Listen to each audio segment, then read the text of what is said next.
급격한 기후변화, 인류의 지속적인 온실가스 배출이 결국 기후 시스템을 파괴하여 임계점을 넘어선다는 이론입니다. 온실가스로 인한 지구 기온 상승이 북극의 영구 동토층을 녹이고 그 안에 저장되어 있던 메탄가스를 대량 방출하게 만듭니다. 이 메탄가스는 이산화탄소보다 훨씬 강력한 온실 효과를 일으키며 온난화를 걷잡을 수 없이 증폭시킵니다. 또한 해수온도 상승은 대규모 해양 순환을 붕괴시켜 급격한 기후 변화를 유발합니다. 이 끝에 인류는 식량 생산 기반의 붕괴를 맞이하고 전 세계적인 최악의 가뭄, 홍수, 산불 등의 재해가 문명 전체의 생존을 불가능하게 만들어 종말할 것이라는 이론입니다. 태양 폭풍, 태양 표면에서 발생하는 강력한 폭발인 코로나 질량 방출 이 지구를 향해 방출되어 지구의 자기장이 파괴된다는 이론입니다. 이 강력한 자기 폭풍은 전 세계의 전력 그리드, 위성 통신망, GPS 시스템의 대규모 과부하와 영구적인 파괴를 일으킵니다. 이로 인해 전 세계적인 정전 사태가 발생하고 금융, 교통, 의료 시스템이 일시에 마비되며 현대 문명은 기술 기반을 잃고 산업화 이전으로 돌아가는 문명 붕괴를 경험하게 되고 통신과 전기가 없는 세상에서 재난에 대처할 능력을 상실하고 혼란 속에 빠지게 될 것입니다. 슈퍼 화산 폭발, 땅속에 거대한 마그마 챔버를 가지고 있는 초대형 화산이 폭발 에너지를 한 번에 분출한다는 이론입니다. 화산이 폭발하면 수천 세제곱킬로미터에 달하는 화산재와 가스가 대기권 상층부로 분출됩니다. 특히 이산화황 가스가 성층권에 퍼져 햇빛을 차단하는 거대한 차단막을 형성하게 됩니다. 이로 인해 지구 전체의 평균 기온이 수년 동안 급격히 하락하는 화산 겨울이 도래합니다. 햇빛이 차단되면서 농작물은 멸절하고 전 세계적인 대규모 기근과 질병이 발생하여 인류는 생존의 한계에 직면하게 됩니다. 나노 기술 폭주, 매우 작은 자가 복제 능력을 가진 나노로봇이 인간의 통제를 벗어나 무제한으로 증식한다는 이론입니다. 나노로봇은 스스로를 복제하는 데 필요한 에너지를 얻기 위해 주변의 모든 물질 건물,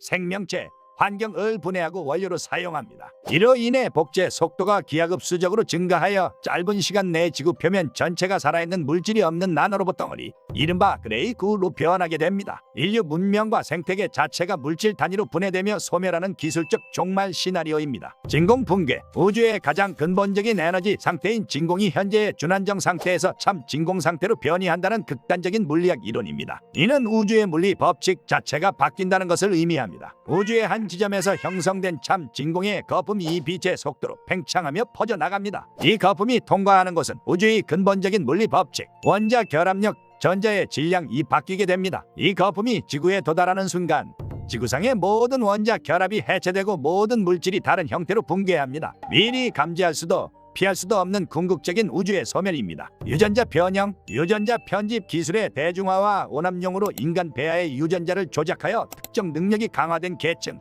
즉 디자이너 베이비를 만드는 행위가 만연한다는 이론입니다. 유전자 변형 기술에 대한 접근성이 빈부격차와 연결되면서 극단적인 생물학적 계급 사회가 형성됩니다. 결국 인간의 종은 유전적으로 나뉘어지고 이는 기존의 사회 갈등을 생물학적 분쟁으로 변질시킵니다. 인간종의 통일성이 파괴되고 유전적 다양성 감소 등의 현상이 생기면서 인류의 존속 가능성이 스스로 무너지는 조용한 종말입니다. 글로벌 시스템 복합 위기, 이 시나리오는 앞에서 말한 위협들이 개별적인 사건이 아닌 상호 연쇄적인 형태로 동시에 발생하여 국제사회와 국가의 대응 능력을 초월할 것이라는 이론입니다. 기후 난민 증가는 국경 폐쇄와 국제협력의 붕괴로 이어집니다. 이와 동시에 무역 및 금융 시스템 마비가 식량 부족을 심화시키고 결국 인류는 생존을 위해 대규모 내전과 분쟁을 일으킵니다. 단일 사건에 의한 멸망이 아닌 문명 전체의 질서가 와해되어 인류가 스스로 파멸하는 가장 현실적이고 복잡한 종말 시나리오입니다.